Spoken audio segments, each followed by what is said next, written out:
నమస్తే, welcome to 99 TV. Pithapuram Varma గారి దారెటు. K బాలచంద్రకో Dasari Narayana Rao గారికో ఈ టైటిల్ ఇస్తే బ్రహ్మాండమైన సినిమా తీస్తారు. ఇన్ని మలుపులు, ఇన్ని టెస్టులు, ఇన్ని సెన్సేషన్స్, మధ్యలో బోల్డని ట్వీట్లు, మళ్ళీ వాటిని డిలీట్ చేసుకోవటాలు. అబ్బెబ్బే నాకేం తెలియదు, అంతా మా టీం వాళ్ళు చేశారు, వాళ్ళు నా నోటీసులో లేకుండా చేశారని చెప్పుకోవటాలు, ఇవన్నీ పిఠాపురం ఎక్స్ఎమ్మెల్యే వర్మ గారికే చెల్లుతాయి. ఎందుకు ఆయనకి ఎమ్మెల్సీ సీట్ ఇవ్వలేదు? కారణాలు ఏంటి? ఇవన్నీ కనుక చెక్ చేస్తే జనసేన శతఘ్ని పేరుతోటి ఒక ట్వీట్ రిలీజ్ చేసింది. జనసేనకి అనుబంధంగా పనిచేస్తున్నారేమో వాళ్ళు తెలియదు, కానీ మీకు టికెట్ ఇవ్వకపోవడం వెనక ఏదో జనసేన ఉంది, మా నాయకుడు ఉన్నాడనే ఇంప్రెషన్లోనూ అలాంటి అప్రహెన్షన్లోనూ దయచేసి ఉండకండి వర్మ గారు, అది మీ పార్టీ అంతర్గత వ్యవహారం, పోయి మీ చంద్రబాబు నాయుడు గారిని అడుక్కోండి అని, ఆయనతో తేల్చుకోండి. అసలు ఎవరు అడిగారు జనసేనని ఈ విషయంలో? జనసేన శతఘ్ని పేరుతో ఎందుకు ఆ ట్వీట్ వచ్చింది? దీని వెనక ఎవరున్నారు అంటే వర్మగారికి సహజంగా ఈ సందేహం కలుగుతుంది. ఎలా ఆయన చేసినట్టుగా చెబుతున్న ట్వీట్ వెనక ఆయన లేరో, జనసేన శతఘ్ని పేరుతో వచ్చిన ట్వీట్ వెనక జనసేన కూడా లేదు అనే సమాధానం ఈ క్యాంప్ నుంచి వస్తుంది. ఏదైతేనే ఆయనలో ఉన్న అసంతృప్తి ఒక్కసారిగా పెళ్ళుబికింది. ఆయన ఇద్దరితోనే తన అసంతృప్తిని షేర్ చేసుకున్నారు, వాళ్ళతో వీళ్ళతో కాదు, తనకు తెలిసిన వాళ్ళతో, తనకు తెలియని వాళ్ళతో. సో వాళ్ళు కూడా ఏంటంటే చాలా జాగ్రత్తగా వాళ్ళకి కావాల్సిన వాళ్ళకి చెప్పారు. అది ప్రపంచం అంతా తెలిసిపోయింది. కొండ మీద ఫలానా వాళ్ళ రహస్యం అనే ఒక సామెత ఉంది కదా, అలా వర్మగారి అసంతృప్తి అంతా పాకిపోయింది. ఎందుకు పట్టించుకోవట్లేదు తెలుగుదేశం పార్టీ హెడ్ క్వార్టర్? ఆయన 3 ఎమ్మెల్సీ సీట్లు అండి ఇచ్చారు, బాగానే ఉంది. కావలి గిరీష్మ గారు, బీటీ నాయుడు గారు, అలాగే బీద రవిచంద్ర యాదవ్, బాగానే ఉంది కూర్పు. మరి వర్మగారికి ఎందుకు రాలేదంటే, వర్మగారికి రాకపోవటం మనకు నిజంగా జనసేన అబ్జెక్షన్ ఉందా? ఆయన చేసిన ఇటీవల కాలంలో ఆయన చేసినట్టుగా చెప్తున్న ట్వీటు, తర్వాత ముఖ్యమంత్రి గారు ఆ రోజు చంద్రబాబు గారు ఢిల్లీలో ఉండి అక్కడి నుంచి చేసిన మొట్టికాయ ఫలితంగా తర్వాత దాన్ని డిలీట్ చేయటం, ఇవన్నీ పనిచేసినాయా? జనసేన నిజంగా వర్మ వ్యవహార శైలి పట్ల అంత సీరియస్గా ఉన్నారా? వర్మ గోటితో పోయేదాన్ని గొడ్డల దాకా తెచ్చుకున్నారా? ఈ సందేహాలు వర్మగారి క్యాంపులో మొదలైనాయి. ఒక్కసారి ఆలోచిద్దాం. ఈయనతో పాటు ఇంకో 30 మంది ఆశావాహులు ఉన్నారండి. ఏదే ఆ 3 ఎమ్మెల్సీ సీట్లకి. ఒకటి జనసేన నాగబాబు గారికి ఎలాగూ ముందుగా చేసుకున్న ఒప్పందం ప్రకారం ఇవ్వాలి, ఇచ్చారు, ఆయన మంత్రి అవుతారు తర్వాత. రెండవది బీజేపీకి ఇవ్వాలి, మిత్రధర్మం అంటారు. మిత్రలాభం, మిత్రధర్మం. మిత్రుల వల్ల పొందిన లాభానికి బదులుగా మిత్రధర్మం పాటించాలి కాబట్టి బీజేపీకి ఇస్తున్నారు. ఇది ఆయన ఇంతకుముందు అధ్యక్షుడు సోమవీరాజు గారికి ఇస్తారా, మరొకరికి ఇస్తారా, విష్ణువర్ధన్ రెడ్డికి ఇస్తారా, అది బీజేపీ అంతర్గత వ్యవహారం. బట్ వర్మకి ఎందుకు ఇవ్వలేదు టీడీపీ అనే ప్రశ్న జనసేనలో ఎందుకు వస్తుంది? జనసేన శతఘ్ని పేరుతోటి అంత బారు ట్వీట్ ఎందుకు చేయాల్సి వచ్చింది? మమ్మల్ని ఏం అనమాకండి, అది మీ రావు గారు, మమ్మల్ని ఇన్వాల్వ్ చేయకండి, అది మీ అంతర్గత వ్యవహారం, మీరు చంద్రబాబు గారు మాట్లాడుకోండి. నిజంగా వర్మగారు ఉక్రోషం వెళ్ళబుచ్చుతున్నట్టు దీని వెనకాల జనసేన ఉందా? ఈ సందేహాలు చాలామందికి ఉన్నాయి, వర్మ ఒక్కరికే కాదు. అండ్ రెండోది, జనసేన క్యాంపు నుంచి ఆలోచిస్తే వాళ్ళ ఎమ్మెల్సీల వ్యవహారం ఏదో వాళ్ళు తేల్చుకుంటుంటే మేము ఎందుకు ఇన్వాల్వ్ అవుతాం అని జనసేన.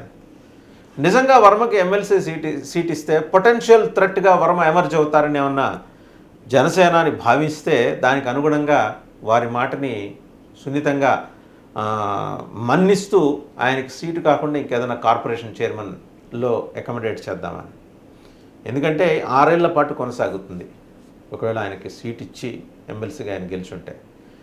రేపొద్దున ఎన్నికల సమయానికి నా పిఠాపురం నాకు ఇచ్చేయండి, ఇది నా మైసూరు పాకు నాకు ఇచ్చేయండి అని వర్మ పట్టుబడితే, వర్మ పట్టుబడకుండా ఉండాలి, పట్టకుండా ఉండాలి అంటే, పట్టుబడకుండా కాదు పట్టకుండా ఉండాలి అంటే ఆయనకి ఇప్పుడు ఎమ్మెల్సీ సీట్ ఇస్తే కనుక ఖచ్చితంగా పాజిబిలిటీ ఉంది, తనకేదో ఒక పదవి ఉంటుంది కాబట్టి. ఎమ్మెల్సీ సీట్ ఇవ్వకపోతే కొన్నాళ్ళు డ్రాగ్ చేసి పూర్తిగా పిఠాపురం వర్మ గారిని డైల్యూట్ చేసేసి పూర్తిగా తమకు అనుగుణంగా మార్చుకోవడానికి టీడీపీ నాయకత్వం ఆలోచన చేస్తుంది. ఆ మాటకు వస్తే కులాల ఈక్వేషన్లు కూడా ఒకసారి బయటకు వచ్చాయి. సరే, వర్మ గారు అంటే క్షత్రియ సామాజిక వర్గం. మరి మాజీ హోంమంత్రి చినరాజప్ప గారు కాపుల కోటాలో ఆయనకి ఏదో ఒకటి సీట్ రావాలి, కానీ ఆల్రెడీ అదే జిల్లా నుంచి నిమ్మల రామానాయుడు గారు ఉన్నారు. ఎంతమంది కాపులను అకామిడేట్ చేయాలి? సో తెలుగుదేశం కొన్ని జిల్లాల్లో కాపులను అకామిడేట్ చేసినప్పుడు వేరే వాళ్ళని జనసేన అకామిడేట్ చేసుకోవాల్సిన పరిస్థితి. చాలా బ్యాలెన్స్డ్గా నడిచింది మొత్తం కూర్పంతా, క్యాబినెట్ కూర్పంతా నడిచినప్పుడు మరి వాళ్ళ వర్మని తీసుకొచ్చి ఎమ్మెల్సీగా నుంచోబెట్టుంటే, అంటే వీళ్ళ ముగ్గురులో ఒకళ్ళని తప్పించి ఎమ్మెల్సీగా ఆయనకి సీట్ ఇస్తుంటే వర్మ వాయిస్ పెరుగుతుంది, వర్మ జోష్ పెరుగుతుంది, వర్మ ఆరా పెరుగుతుంది, వర్మ యాంబిట్ పెరుగుతుంది. సహజంగా పిఠాపురాన్ని రిప్రజెంట్ చేస్తున్న డిప్యూటీ సీఎం పవన్ కళ్యాణ్ గారు దీన్ని సీరియస్గా తీసుకునే అవకాశం ఉందనేది జనసేనలో కొందరి భావన, తెలుగుదేశంలో మెజారిటీ భావన. మిత్రధర్మంలో భాగంగా పవన్ కళ్యాణ్ గారిని పిఠాపురం నుంచి నుంచోబెట్టుకొని మనం గెలిపించుకున్న తర్వాత ఆయనకి ఇబ్బంది కలిగించే అంశాలు పిఠాపురంలో క్రియేట్ చేయకూడదనేది తెలుగుదేశం తన సహజ సూత్రాలకు విరుద్ధంగా భావించి మరీ వారికి సపోర్ట్గా నిలబడింది. ఒరిజినల్ తెలుగుదేశం అయితే ఇలా ఉండదు. తన మిత్రధర్మంలో భాగంగా ఎవరినైనా నుంచోబెట్టి గెలిపించుకున్న తర్వాత సతాయింపులు సాధింపులు చాలా ఉంటాయి కనపడనివి.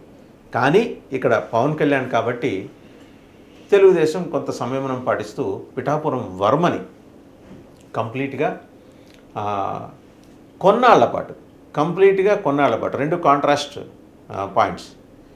శాంతం కొన్నాళ్ల పాటు అలా ఏ పదవి లేకుండా గాల్లో ఉంచాలని తెలుగుదేశం పార్టీ నిర్ణయించిందిట. మరి ఆయనలో అసంతృప్తి వస్తుంది కదా, అసహనం పెరుగుతుంది కదా, దీన్ని ఎలా అడ్రస్ చేయాలి? కార్పొరేషన్ల చైర్మన్ల కంటే దానికి ఉండే పదవీ కాలం 3 ఏళ్ళు ఉంటుంది.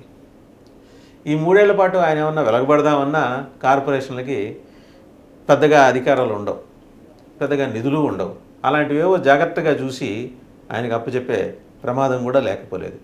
ఏ చేనేత జోళి కార్పొరేషన్, దీనికి పెద్ద నిధులు ఉండవు, చేయాల్సిన పనులు ఉండవు.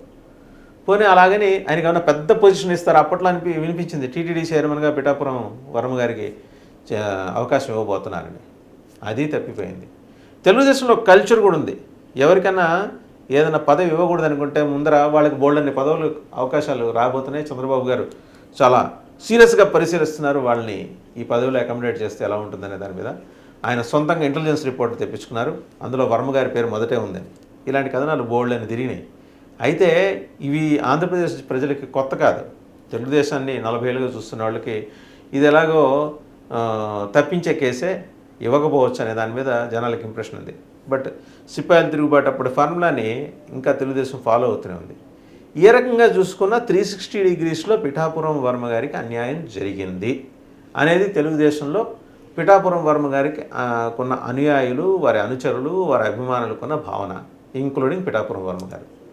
సో ఇమ్మీడియట్గా అడ్రస్ చేయాలంటే రేపొద్దున 20వ తారీఖు తర్వాత వర్మని పిలిపించి సీఎం గారు ఉండవల్లి నివాసానికి పిలిపించి మాట్లాడతారట, బుజ్జగిస్తారట, లాలిస్తారట, అనునయిస్తారట.